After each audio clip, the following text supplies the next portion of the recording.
আসসালামু আলাইকুম। Hi guys, আপনারা সবাই কেমন আছেন? আল্লাহর রহমতে ভালো আছেন, আমিও ভালো আছি।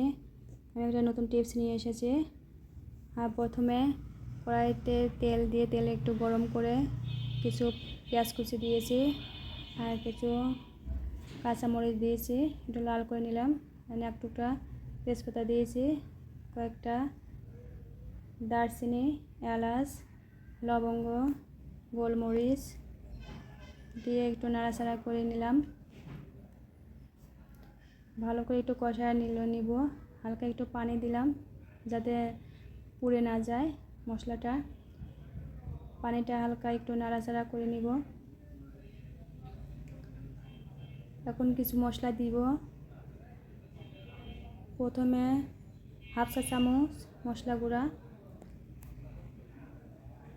হাফ চা চামচ হলুদ গুঁড়া, 1 চা চামচ 1.5 চা চামচ শুকনো মরিচ গুঁড়া, 1.5 চা চামচ লবণ দিয়ে ভালো করে মশলাটা কষায় নিব।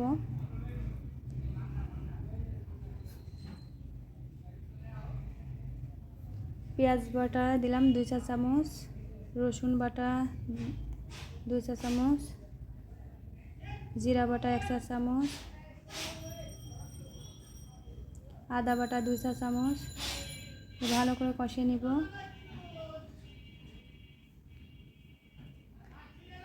কিছু সময় মশলাটা কষায় নেব। মশলাটা থেকে যখন তেলটা বের হয়ে আসবে তখন আমার কষানোটা শেষ হবে। পরে মাংসটা দিয়ে দেব। মশলাটা আমি ভালোভাবে কষিয়ে নিচ্ছি। মশলাটা থেকে যখন তেলটা বের হয়ে আসবে তখন মশলাটা কষানো শেষ হবে।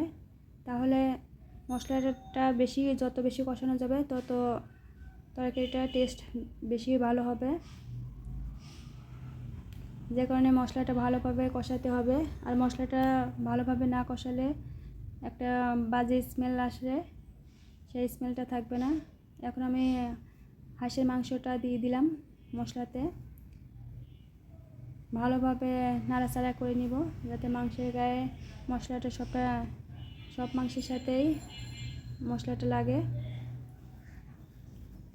কিছু সময় জাল করে নিব আর একটু নাড়াচাড়া করে নেব। নাড়াচাড়া করে একটু ঢাকনা দিয়ে ঢেকে রাখবো কিছু সময়ের জন্য, যাতে ভালোভাবে মশলাটা মাংসের সাথে লাগে এবং মাংসটা ভালোভাবে সিদ্ধ হয়।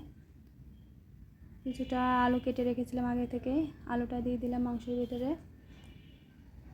হাঁসের মাংসে একটা আলু দিলে বেশি টেস্ট হবে। আপনারা একটা হাঁসের মাংসের ভিতরে আলু দিতে পারেন।